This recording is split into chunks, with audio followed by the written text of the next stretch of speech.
ये इस तरह से वर्ड यूज कर सकते हैं।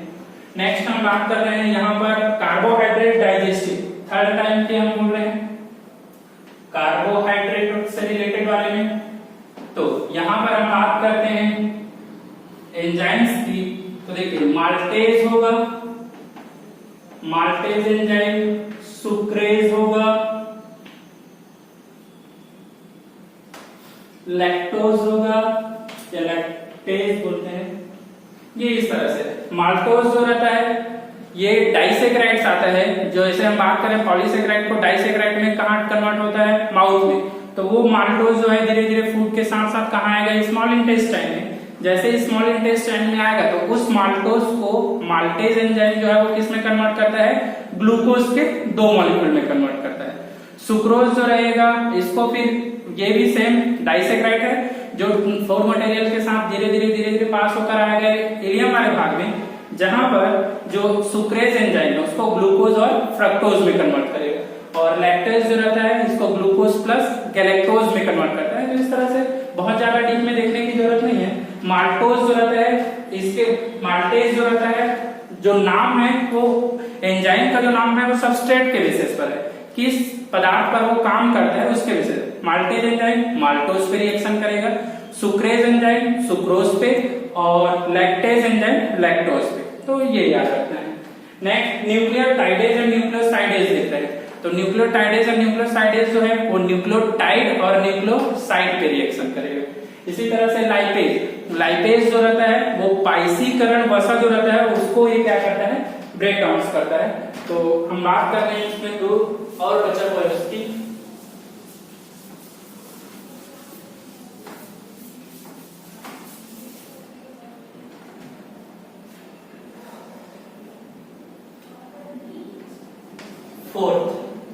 फोर्थ जो हम लोगों को देखना है वो है न्यूक्लियोटाइडेज।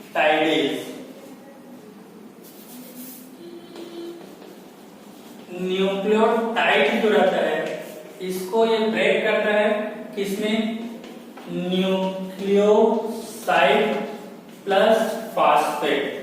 ये चीजें हम जब बायोमॉलिक्यूल्स वाले देखेंगे या फिर हम बात करेंगे डीएनए आरएनए की, जो आगे जेनेटिक्स वाले चैप्टर में, वहां पर इसको और डिफाइन करेंगे। अभी फिलहाल ये याद कीजिए रखिएगा कि न्यूक्लियोटाइड जो रहता है इसमें 2 चीजें होता है, एक न्यूक्लियोसाइड और एक होता है फास्फेट होता है। तो इसको डाइजेशन के लिए जो एंजाइम चाहिए ये कौन सा है, न्यूक्लियोटाइडेज एंजाइम चाहिए। न्यूक्लियोटाइड के लिए न्यूक्लियोटाइडेज। तो सेम यहाँ पर जो न्यूक्लियोसाइड है, न्यूक्लियोसाइड के लिए जो एंजाइम होगा वो कौन सा होगा, न्यूक्लियोसाइडेज एंजाइम होगा। अब ये इसको किसमें कन्वर्ट करता है, ये कन्वर्ट करता है शुगर और नाइट्रोजिनस बेस में। नाइट्रोजनी क्षारक, जैसे हम बात कर रहे हैं एडेनिन, ग्वानिन, थाइमिन, साइटोसिन और यूरेसिल, ये डीएनए और आरएनए के अकॉर्डिंग। तो इस तरह से इसको ये क्या करेगा, कन्वर्ट करेगा। सिंपल है। तो ये हम बात करते हैं इसके लिए।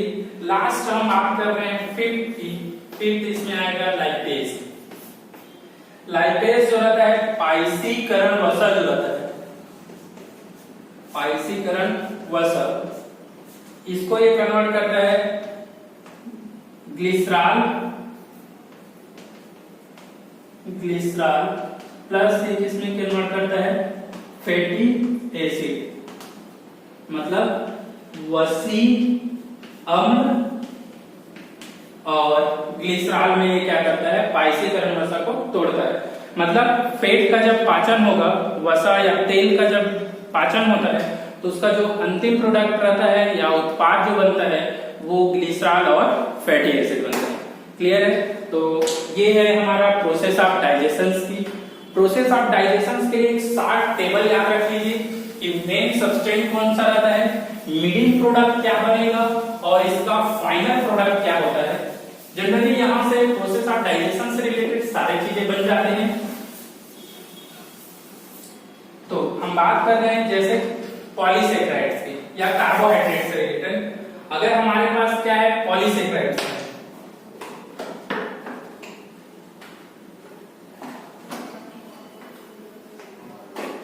अगर हमारे पास पॉलीसेक्राइड है पॉलीसेकेराइड को डाइजेशन कौन करता है? एमाइलेज करेगा। एमाइलेज इसको किसमें कन्वर्ट करता है? डाइसेकेराइड में। और डाइसेकेराइड्स के बाद हम लोग यहाँ पर क्या करते हैं, या तो यहाँ पर लाते हैं माल्टेज, सुक्रेज या फिर लैक्टेज एंजाइम स्मॉल इंटेस्टाइन वाले पार्ट में। तो हमारा जो प्रोडक्ट बनता है, पहला प्रोडक्ट तो कार्बोहाइड्रेट पॉलीसेकेराइड्स का है, वो इस किसमें कन्वर्ट करता है इसको? मोनोसेकेराइड्स में। मोनोसेकेराइड्स के एग्जांपल हम लोग बात करते हैं, जैसे कि हम लोग को पता है ग्लूकोज, फ्रक्टोज और गैलेक्टोज, ये इनमें कन्वर्ट करता है। तो ये टेबल याद रखिएगा, कार्बोहाइड्रेट के लिए। प्रोटीन की बात करते हैं। अगर हमारा मेन प्रोडक्ट प्रोटीन है, तो प्रोटीन का डाइजेशन हम बात करते हैं पेप्सिन से। पेप्सिन जो रहता है इसको किसमें कन्वर्ट करता है? या तो ये बनाएगा पेप्टोन्स, या फिर हम बात करते हैं प्रोटियोजेस, या फिर हम बात करते हैं पेप्टाइड की। ये इस तरह से इनमें कन्वर्ट करता है। ये जो रहता है, फिर यहाँ पर हम लोग एंजाइम जो यूज करते हैं वो है इरेप्सिन। ये इरेप्सिन जो है या पेप्टाइडेज एंजाइम वर्ड यूज करते हैं, ये इसको किसमें कन्वर्ट करता है? अमाइनो एसिड्स में। अमाइनो एसिड, अमीनो अम्ल में इसको क्या करेगा? कन्वर्ट करता है।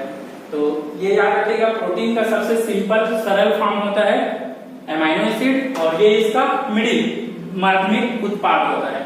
ये इसका पदार्थ माध्यमिक उत्पाद और ये इसका अंतिम उत्पाद या सरल पदार्थ बोल सकते हैं। थर्ड हम बात करते हैं, इसमें आता है फैट, वसा। वसा के लिए हम लोग बात करते हैं सबसे पहले बाइल साल्ट की, पित्त लवण की। ये क्या करता है? इमल्सन पायस बनाता है या पाइसीकरण वसा का फॉर्मेशन करेगा। ये पाइसीकरण वसा जो रहेगा आगे क्या करता है? लाइपेज एंजाइम यूज करेगा। लाइपेज इस एंजाइम की उपस्थिति में ये किसमें कन्वर्ट हो जाता है? एक तो ग्लिसरॉल का फॉर्मेशन करता है और दूसरा फैटी एसिड का फॉर्मेशन, वसी अम्ल का फॉर्मेशन करेगा। एक लास्ट प्रोडक्ट हम लोगों को और देखना है, ये है न्यूक्लिक एसिड, डीएनए, या फिर हम बात कर रहे हैं आरएनए की।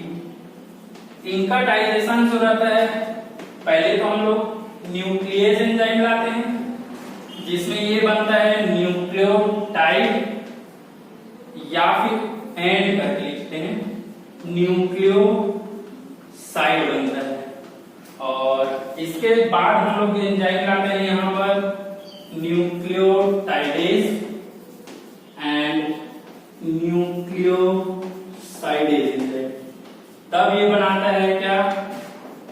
फॉस्फेट। एक तो ये अलग करता है, उसके बाद ये क्या है? शुगर, जिसमें हम बात करते हैं स्पेशली पेंटोज शुगर की, जो राइबोज वर्ड यूज करते हैं। और इसके साथ यहाँ पर बनता है एन बेस, जिसको बोलते हैं नाइट्रोजिनस बेस, जिसमें एडेनिन, ग्वानिन, थाइमिन और साइटोसिन, यूरेसिल यूज करते हैं। तो ये इस तरह से हम बात करते हैं डाइजेशन या प्रोसेस ऑफ डाइजेशन से रिलेटेड। याद रखना है ये मेन प्रोडक्ट है, ये इसका सबसे सरल फॉर्म है, और ये जो बीच का दिख रहा है, बीच का जो दिख रहा है वो इसका क्या है? मिडिल प्रोडक्ट है। तो ये चीजें तुम लोगों को याद रखना है। ये कार्बोहाइड्रेट के लिए है, ये इसका मिडिल प्रोडक्ट है, और ये इसका अंतिम प्रोडक्ट है। सेम इसी तरह से ये प्रोटीन है, प्रोटीन का मिडिल प्रोडक्ट ये है, और ये इसका फाइनल प्रोडक्ट है। क्लियर है? इसी तरह से फैट की बात कर रहे हैं, ये इसका सबस्ट्रेट है, ये इसका मिडिल प्रोडक्ट, और ये इसका फाइनल प्रोडक्ट है। क्लियर है? इसी तरह से न्यूक्लिक एसिड, डीएनए, आरएनए की बात कर रहे हैं, ये इसका मिडिल प्रोडक्ट और ये इसका फाइनल प्रोडक्ट। क्लियर है? तो ये इस तरह से इसको याद रखना है। नेक्स्ट, इस टॉपिक में हम लोग थोड़ा सा और कुछ ऐड कर सकते हैं। इसको बहुत ज्यादा मैं डिफाइन नहीं कर रहा हूँ। वैसे हम बात करें एसीए के अकॉर्डिंग, तो जो न्यूट्रिशन वाला सिलेबस है वो कंप्लीट हो चुका है। ह्यूमन न्यूट्रिशन का। बट यहाँ पर एक टॉपिक कभी कभी एग्जाम में पूछा जाता है, तो इससे रिलेटेड थोड़ा सा बस मैं इसको डिफाइन कर रहा हूँ। वो एक छोटा सा टॉपिक है विटामिन। विटामिन जो रहते हैं इसको हम बेसिकली दो ग्रुप में डिवाइड करते हैं। एक होता है सॉल्युबल इन फैट और दूसरा होता है सॉल्युबल इन वाटर। वसा में घुलनशील, जल में घुलनशील। तो याद रखिएगा, फैट में सॉल्युबल आएगा तो इसमें आता है vitamin A, vitamin D, vitamin के और विटामिन ई आता है। अगर हम वाटर में सॉल्युबल की बात कर रहे हैं तो यहां पर आएगा विटामिन बी कॉम्प्लेक्स की बात कर रहे हैं। सेकेंड अगर हम बात कर रहे हैं तो इसमें आता है विटामिन सी और एक आता है विटामिन बी। बी कॉम्प्लेक्स को फिर से हम बहुत सारे टाइप्स में डिवाइड कर सकते हैं, जैसे B1, B2, B3, B5, B6, B9 और B12। ये इस तरह से इसमें डिवाइड करते हैं। क्लियर है? तो ये याद रख सकते हैं। Vitamin B, sorry vitamin A, इसके लिए एक और वर्ड है यूज करते हैं, वो है रेटिनल या नाल बॉडी, रेटिनल है वो एक्चुअल में। विटामिन डी, इसके लिए अर्गो स्टेरॉल वर्ड यूज करते हैं या कैल्सी स्टेरॉल वर्ड यूज करते हैं। अर्गो स्टेरॉल या स्टेरॉइड वर्ड यूज कर सकते हैं। ये विटामिन के, विटामिन के लिए हम वर्ड यूज करते हैं फिलोक्विनोन, फिलोक्विनोन की। और विटामिन ई के लिए वर्ड यूज करते हैं टोकोफेरॉल वर्ड यूज करते हैं। बी कॉम्प्लेक्स में फर्स्ट जो रहता है ये है थायमिन, राइबोफ्लेविन। इसके बाद यहां पे आता है नियासिन। अगर यूबोथ की बुक वगैरह देखते हैं तो यहाँ पर थोड़ा सा मिस्टेक है, पेंटाथेनिक दिया हुआ है, इसको करेक्ट कर लीजिएगा। एक्चुअल में ये नियासिन है, पेंटाथेनिक B5 के लिए यूज करते हैं, तो ये है पेंटोथेनिक। B6 को हम बोलते हैं पायरिडॉक्सिन, B9 को बोलते हैं बायोटीन और B12 के लिए हम बोलते हैं साइनो कोबाल एविन यूज करते हैं। साइनो कोबाल एविन या कोबाल एविन वर्ड यूज कर देते हैं, टी साइलेंट कर देते हैं। तो ये इस तरह से हो गया। Vitamin P, sorry vitamin C, C के लिए हम बोलते हैं इसको सिट्रिक एसिड।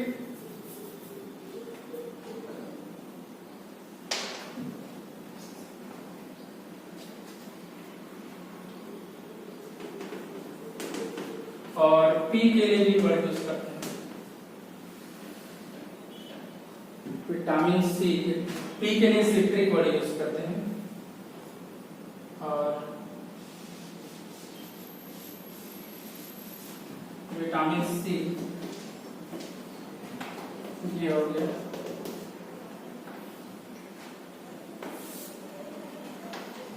इसमें मेन सोर्स जो रहता है विटामिन सी में भी वही है सिट्रिक, दोनों लगभग सेम है, फंक्शन सेम रहता है। सिट्रिक लिख सकते हैं क्योंकि ये नींबू और ऑरेंज वगैरह से ही मिलता है इसका। एस्कार्बिक एसिड बोलते हैं एक्चुअल में इसको, तो लेकिन सोर्स के बेसिस पर ये याद करने में इजी रहेगा। एस्कार्बिक लिख लो, एस्कार्बिक एसिड, लेकिन मेन याद रखिएगा सिट्रिक रखेंगे। नेम यही है बट इसका मेन सोर्स सिट्रिक वाला रखते हैं। तो ये कुछ कॉमन है जो विटामिन से रिलेटेड है, तुम लोगों को याद करना है। पेट में 4 A, D, E और K, यहाँ पर आएगा B कॉम्प्लेक्स, C और P। विटामिन A सबको पता है इसकी कमी से होता है रतौंधी रोग और जीरोथैल्मिया, 2 रोग। विटामिन D की कमी से रिकेट्स होता है और विटामिन K की कमी से होता है यहाँ पर ब्लड की जो क्लॉटिंग, रक्त का थक्का लेट से जमेगा। विटामिन E ये इनफर्टिलिटी, नपुंसकता काज करता है अगर शरीर में कमी हुई तो। नेक्स्ट हम बात कर रहे हैं B1, B1 की कमी से बेरी रोग होता है, जिसमें स्किन जो रहता है या मेटाबॉलिक एक्टिविटी उपापचय जो रहता है कम हो जाता है। राइबोफ्लेविन ये त्वचा रोग के लिए रहता है। B3 नियासिन, जिसमें हमारे जो हेयर रहते हैं व्हाइट हो जाते हैं, झड़ने लगते हैं। B5 जो है पेलेग्रा, मतलब जो न्यूरल डिसऑर्डर जो रहता है। और B6 पाइरोक्सिन, ये एनीमिया, HB या RBC की जो रहता है वो धीरे धीरे कम होने लगता है या वो यूजलेस होने लगता है। B9 बायोटिन, ये हमारे शरीर की वृद्धि ग्रोथ से रिलेटेड है। और साइनोकोवालेमिन, ये भी एनीमिया, RBC जो रहता है कम बनता है इसमें। तो B6 और B12 दोनों ये एनीमिया से है, जिसमें RBC या HB की कमी होता है। विटामिन सी सबको पता होगा, स्कर्वी रोग जो मसूड़े से रिलेटेड है, कमजोर हो जाता है। और विटामिन पी, ये विटामिन सी की क्रियाओं में सहायता करता है। तो ये विटामिन वाला चैप्टर था जो हम बात कर रहे हैं ह्यूमन डाइजेस्टिव सिस्टम से रिलेटेड होता है। तो स्टूडेंट्स लगभग कितने जो ह्यूमन न्यूट्रिशन से रिलेटेड है या न्यूट्रिशन जो हम बोल रहे हैं डाइजेशन से रिलेटेड जो ह्यूमन पर्पस में है वो लगभग कंप्लीट हो गया। नेक्स्ट वीडियो में हम स्टार्ट करेंगे फोटोसिंथेसिस का। फोटोसिंथेसिस में हम लोग जो डिफाइन करेंगे, जब दोनों चैप्टर हो जाएगा फोटोसिंथेसिस का, वो भी एक न्यूट्रिशन पैटर्न ही है, तो फिर हम बात करेंगे इन दोनों से रिलेटेड क्वेश्चन की। ठीक है, थैंक यू।